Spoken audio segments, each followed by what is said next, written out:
So today our council is recommending that Canada implement a universal, single-payer, public national pharmacare program. Universal pharmacare for all Canadians. It may sound like a daunting task, but the Advisory Council created by the federal government believes it can happen. The council released its report in Ottawa.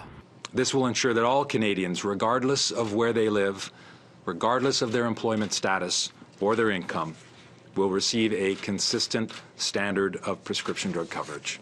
Canada is the only country with universal health coverage that doesn't have a universal pharmacare program. The council estimates the program will cost Canadians $15 billion a year once implemented. But Hoskins says it will leave Canadians with more money in their pockets. We estimate that our recommended model of universal single-payer public pharmacare will save Canadian households on average $350 per year. We further estimate that employers will save on average $750 per employee. The council recommends having the final system up and running by 2027. It recommends creating a national drug agency that would eventually help save money on the cost of drugs. Despite the optimism, the Conservatives aren't buying it.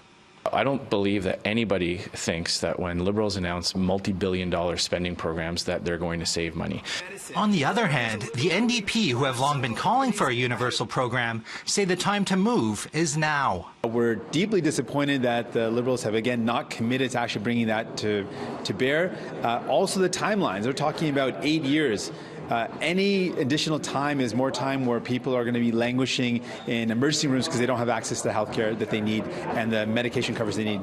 The council says these goals won't be achieved immediately, so instead they're recommending a gradual implementation. We're recommending that the government take a phased approach to implementation, beginning immediately, but launching pharmacare on January 1st, 2022. Beginning with a list of commonly used medicines, often called essential medicines. Canada's health minister says she is still reviewing the report, but has already taken steps towards a universal plan by setting aside money for a pharmacare agency. In Ottawa, Nigel Newlove, City News.